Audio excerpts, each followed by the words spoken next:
ये दिवस हर साल 24 अक्टूबर को संयुक्त राष्ट्र दिवस यूनाइटेड नेशंस डे के साथ मनाया जाता है। इसका उद्देश्य सूचना और संचार प्रौद्योगिकी (ICT) के जरिए वैश्विक विकास ग्लोबल डेवलपमेंट को बढ़ावा देना है।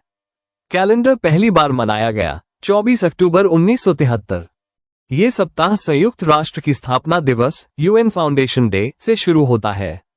इसे 1978 में संयुक्त राष्ट्र महासभा UN जनरल असेंबली द्वारा प्रस्तावित किया गया था। उद्देश्य ऑब्जेक्टिव देशों और गैर सरकारी संगठनों NGOs को शांति, पीस और हथियारों की कमी आर्म्स रिडक्शन के लिए प्रोत्साहित करना। India wins 2 bronze medals at Asian youth games Bahrain. Veerabhadra ने भारत का पहला MMA पदक जीतकर इतिहास रच दिया। पुरुष 80 किलोग्राम वर्ग में कांस्य पदक। पलाश मंडल ने लड़कों की 5000 मीटर वॉक रेस में कांस्य जीता। भारत की कुल पदक तालिका 2 स्वर्ण, गोल्ड, 3 रजत, सिल्वर, 7 कांस्य, ब्रॉन्ज, कुल 12 पदक। 24 अक्टूबर को हर साल भारत तिब्बत सीमा police Indo Tibetan border police ITBP दिवस मनाया जाता है। ITBP की स्थापना 1962 के भारत चीन युद्ध के बाद हुई थी। ये 3488 किलोमीटर लंबी भारत चीन सीमा की रक्षा करती है। मोटो शौर्य दृढ़ता कर्मनिष्ठा। हर साल 24 अक्टूबर को वर्ल्ड पोलियो डे मनाया जाता है ताकि पोलियो के खिलाफ ग्लोबल फाइट के बारे में जागरूकता बढ़ाई जा सके। Theme and polio every child every vaccine everywhere. ये दिन डॉक्टर जोनास सॉल्क के जन्मदिन की याद में मनाया जाता है, जिन्होंने 1955 में inactivated polio virus vaccine IPV बनाई थी। इसके बाद डॉक्टर एल्बर्ट सेबिन ने 1962 में ओरल पोलियो वैक्सीन OPV विकसित की। बजरंग सेतु, जो प्रसिद्ध लक्ष्मण झूला की जगह लेगा, दिसंबर 2025 तक पूरा हो जाएगा। यह 132 मीटर लंबा पुल होगा, जिसमें 5 मीटर चौड़ा स्टील डेक 2 पहिया वाहनों के लिए और 1.5 मीटर चौड़ा ग्लास वॉकवे पैदल चलने वालों के लिए होगा। कॉस्ट 60 करोड़ रुपए। NPCI national payments corporation of India ने AI powered assistant OP help launch किया है। इसका मकसद है डिजिटल ट्रांजैक्शन में यूजर्स को बेहतर सुविधा देना, जैसे कि ट्रांजैक्शन ट्रैकिंग, ग्रीवेंस रिड्रेसल और फेल्ड पेमेंट्स को सुलझाना।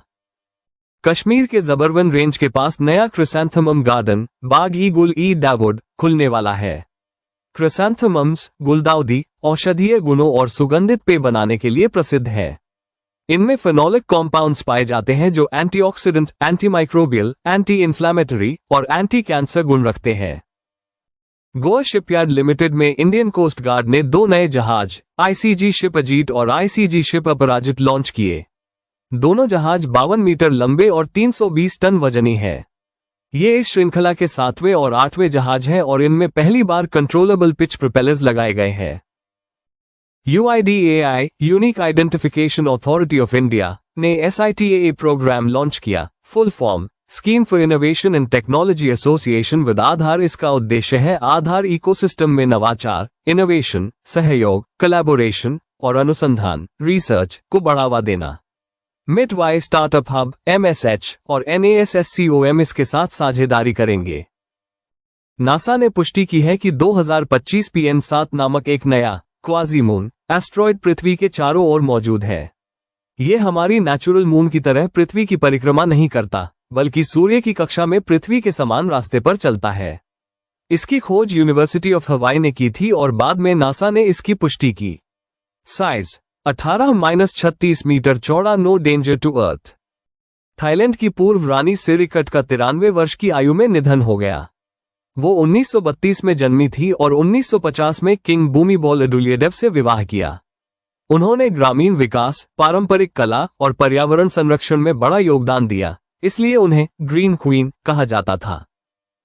ओपी ने एक नया फीचर लॉन्च किया, पे विद म्यूचुअल फंड, जिससे यूजर्स अब सीधे अपने लिक्विड म्यूचुअल फंड होल्डिंग से रियल टाइम पेमेंट्स कर सकते हैं। अब बैंक में पैसे ट्रांसफर करने की जरूरत नहीं होगी। म्यूचुअल फंड यूनिट्स तुरंत रिडीम होकर पेमेंट पूरी कर देंगी। Backed by ICICI Prudential AMC, Bajaj Finserv AMC, Curie money. UNEP United Nations Environment Programme ने अपनी रिपोर्ट का 5वां संस्करण जारी किया है। ये रिपोर्ट बताती है कि मीथेन गैस 20 वर्षों में CO2 से 80 गुना ज्यादा शक्तिशाली है और ग्लोबल वार्मिंग को कम करने के लिए इसका नियंत्रण जरूरी है। सोर्सेस: एनर्जी, एग्रीकल्चर और वेस्ट सेक्टर से आते हैं 60% मीथेन एमिशंस।